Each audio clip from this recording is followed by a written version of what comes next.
Hari itangazo rikomeye kandi ritunguranye cyane muri mugoro ku itariki ya 27 ukwezi kwa mbere 2026 riturutse mu biro by'umukuru w'igihugu cy'u Rwanda muri village Urugwiro, ibiro bya nyakubahwa perezida wa Repubulika y'u Rwanda Paul Kagame. Mbere yuko ngaruka kuri iryo tangazo, reka mbanze mbabwire ko iyi nimwe mu nkuru zikomeje kugenda zigarukwaho n'abantu batandukanye ndetse zatunguye abantu. Ni inkuru ivuga yuko Repubulika Demokarasi ya Kongo mu bihugu bya Afurika bifite igisirikare karabutaka muri 2026.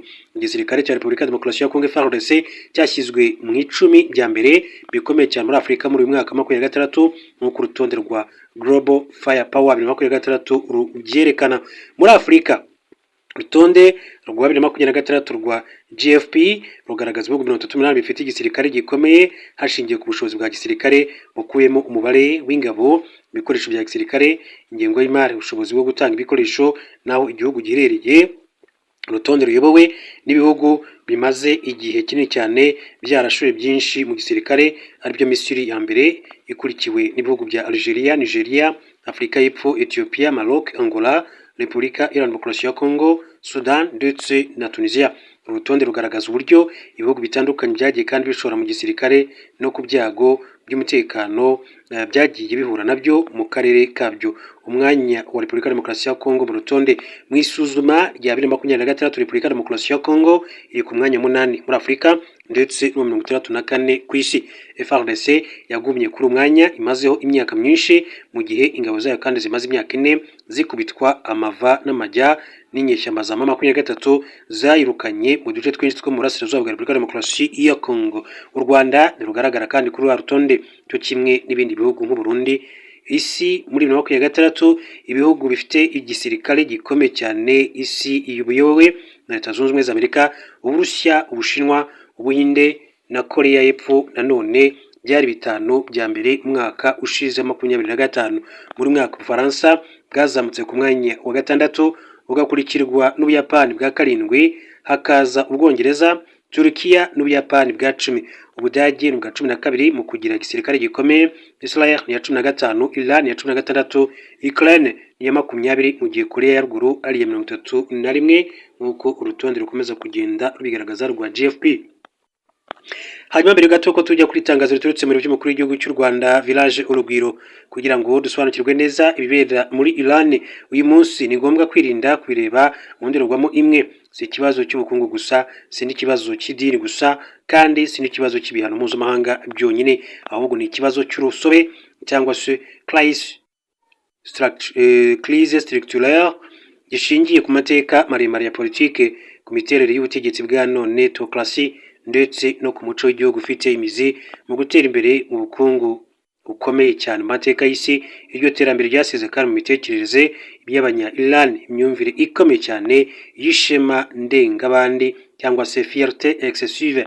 Nubwo imvururu zigaragara zishingiye hanini ku kwiyongera ukabije ku bukene, hari n'ikibazo cyo kurambirwa imyemerere y'agahato yishyirwa mu bikorwa ry'ubutegetsi bw'idini, hamwe na politiki idatanga icyizere cy'ejo hazaza mu ruhando mpuzamahanga ndetse no ku mutekano urambye w'igihugu. Nyamara byose ntibigaragaza ko leta ya Iran iri hafi gusenyuka byihuse, ahubwo bigaragaza ihangana rihishe tension latente hagati ya leta n'idini, abaturage bashaka kandi bwisanzure, ubutabera n'imibereho iboneye. Icyakora imbaga nini cyane y'Abanya-Iran ihuriza ku kintu kimwe gikomeye: kwanga ko amahanga yivanga mu bibazo byabo no kwanga ko umuti w'ibibazo by'imbere uturuka hanze y'igihugu cya Iran. Icya mbere, ubutegetsi bwa theocracy, ububasha bukomoka ku Mana. Iran yita Repubulika Islamique, bikaba ari byo bigira leta ishingiye kuri theocracy, bivuze ko ububasha bwayo bukomoka ku Mana, légitimité de droit divin, aho gukomoka ku bushake bwa Rwanda, légitimité populaire. Hanyuma ibi bishingiye ku myemerere ya Islam Shia, cyane cyane ku nkingi ebyiri z'ingenzi: imamat, igitekerezo cy'uko imam ari umuyobozi wihariye uhuza Imana ndetse n'abantu, kuko nk'uko byemerwa ari we hantu Imana yigaragarizamo, espace de manifestation des attributs de Dieu. Hanyuma indi nkingi ni wilayat al-Fakir, ni igitekerezo cy'uko mu gihe imam wa 12 ari mu bwisho, abanyedini ni ukuvuga fukaha bayobora mu izina rye nk'abamuhagarariye ku isi, ari naho bakura ububasha n'ubudaheranwa bwabo. hanyuma muri system idini riva mu rwego rwa spirituality rigahinduka ingengabitekerezo ya politike. Ukwemera ni kuba kukiri ku bushake bw'umuntu ku giti cye, ahubwo bihinduka itegeko rya leta. Aha niho havuka ihangana rihoraho hagati y'ubutegetsi bwa leta, idini n'abaturage, kuko ubwisanzure bwo gutekereza ndetse no guhitamo bifatwa nk'ikibazo cyo kwigomeka kuri politike. Civilisation perse n'imizi y'ikundagihugu, nationalisme inaniye. Iran ntishingira kuri Islam gusa, ifite amateka maremare ya civilisation perse. Yigeze kandi kuba imwe mu mpugu zikomeye ku isi ya kera, igenzura ibice binini cyane by'isi mu bihe byayo by'ubukomere. Uyu muco wa giperse wagize uruhare rukomeye cyane mu mico ndetse no mu madini yo mu karere. Igitekerezo cy'Imana imwe irema kandi kiyobora gikomoka muri Zoroastrisme mbere y'idini rya Kiyahudi. Hari kandi iyandikwa rya Bibiliya ya Kiyahudi nyuma yo kubohorwa n'umwami Cyprus wa kabiri mu mwaka muri 535, ubwo yabohoraga abayahudi akabaha uburenganzira bwo gusana no kongera kubaka hekalu. Amateka ya Gikristo aho l'image bavugwa mu ivuka rya Yezu bari abapadiri mu idini ya Zoroastrisme n'ishingwa ndetse n'isobanura ry'inyigisho za Islam, cyane cyane kuva mu kinyejana cya 8 cya 10, harimo no guhindura no gusobanura filozofi y'Abagiriki mu Cyarabu. Iyi nkuru nzayigaruka amakuru yacu ari imbere. Reka tugaruke kandi ku nkuru nk'uko nabivuze mu itangazo riturutse mu biro by'umukuru w'igihugu cy'u Rwanda, mbabwira ko Perezida Paul Kagame yakiriye mu biro bye Perezida wa kaminuza ya Yonsei Professeur Dong Supion n'itsinda bari kumwe bagirana ibiganiro by'ibanze ku gushimangira umubano hagati y'u Rwanda n'iyo kaminuza. Village Urugwiro ni biro by'umukuru w'igihugu cy'u Rwanda yatangaje ko ibiganiro byabaye kuri 27 Mutarama 2026. Ibiro by'umukuru w'igihugu byakomeje bivuga ko kuri iki gicamunsi muri Village Urugwiro Perezida Kagame yakiriye Perezida wa kaminuza ya Yonsei Professeur Dong Supion, Vice Perezida ushinzwe ubushakashatsi Dr. Won Youngli n'itsinda bari kumwe. Ibiganiro byabo byibanze ku gushyira imbaraga mu bufatanye bwa kaminuza ya Yonsei n'u Rwanda binyuze mu guhanahana ubumenyi, ubushakashatsi ndetse no kubaka ubushobozi mu burezi. Kaminuza ya Yonsei ni imwe muri za kaminuza zikomeye cyane kandi zizwi cyane muri Korea y'Epfo, ikaba iherereye i Seoul mu murwa mukuru w'igihugu cya Korea y'Epfo. Yashinzwe mwaka w'1885, izwi cyane kubera ireme ry'uburezi, ubushakashatsi buhanitse n'ubufatanye mpuzamahanga. Yonsei itanga amasomo atandukanye arimo ubuvuzi, ubucuruzi, siyansi, ikoranabuhanga n'imibereho y'abantu, kandi ikorana n'ibihugu byinshi mu rwego rw'amasomo n'ubushakashatsi.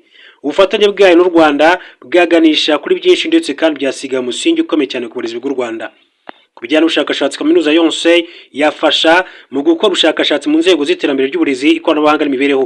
Repubulika ya Korea ni kimwe mu bihugu bisanzwe bikora neza n'u Rwanda. Muri Nzeri 24 u Rwanda na Repubulika ya Korea byasinye amasezerano ajyanye no kurinda abantu gusora. Kabiri, Double Taxation Avoidance Agreement. Muri Kanama 2023 nabwo ibihugu byashyize umukono ku masezerano yerekeye inama za politike agamije guteza imbere ibiganiro bya politike n'ubufatanye hagati y'ibihugu byombi n'ibindi. Binyuze mu bufatanye bwa leta y'u Rwanda n'ikigo cya Korea y'Epfo gishinzwe iterambere mpuzamahanga KOICA, ibihugu byombi kandi byubatse imikoranire mu ngeri zitandukanye zirimo n'uburezi, aho abanyeshuri kandi bakunze koherezwa muri Korea y'Epfo kuvoma ubumenyi, nk'uko amakuru akomeza kugenda abishimangira. Hanyuma tuve kuri iyi nkuru mabwire n'andi makuru atandukanye akomeje kugenda avugwa. Mbabwira ko andi makuru aravuga yuko mu gihugu cy'u Rwanda umunyamabanga wa leta muri Minisiteri y'Ubuzima Dr. Ivan Butera yatangaje umubare w'Abanyarwanda bafite ibibazo by'ubuzima bwo mu mutwe wagabanutse ugereranyije n'imyaka 5 ishize, aho byavuye kuri 20% muri 2018 bigera kuri 18.6% muri 2025.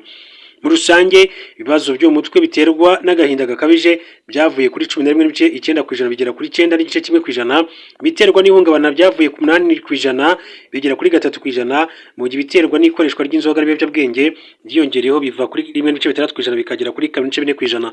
Abafite uburwayi bw'igicuri bungana na 3%, abafite uburwayi bwa bipolar disorder burangwa no guhindagurika kw'amarangamutima bangana 0.4%, abafite kandi ibitekerezo biganisha ku kwiyahura ni 0.9%, indwara z'ububata bwo gukoresha ikintu runaka ni 0.8%, agahinda gakabije ni 9.1%, ihungabana ni 3.3% n'izindi ndwara. Yagize ati icyegeranyo turacyanoza neza ariko mu mibare y'ibanze tumaze kubona nuko imibare yavuye kuri 20% impamvu kandi zigaragazwa nk'igabanyuka ryazo n'imbaraga tugenda dushyira kandi muri serivisi z'ubuzima bwo mu mutwe. Akomeje avuga ko ubufasha buhabwa abarokotse jenoside yakorewe abatutsi ndetse babakomokaho na gahunda zo gutanga ubufasha mu by'ubuzima bwo mu mutwe mu mashuri bigaragara ko zagiye zitanga umusaruro nubwo hari byinshi byo gukora, ariko urabona ko ati twageze kuri 18.6%. Dr. Vabutela yavuze ko mu Rwanda impamvu zitera ubwiyongere bw'indwara ibibazo by'ubuzima bwo mu mutwe zikubiye mu bintu bigera kuri 3 by'ingenzi. Icya mbere nagenda gakabije bitewe n'amateka y'igihugu cyacu, ariko naho turabona ko hari bigenda bihinduka.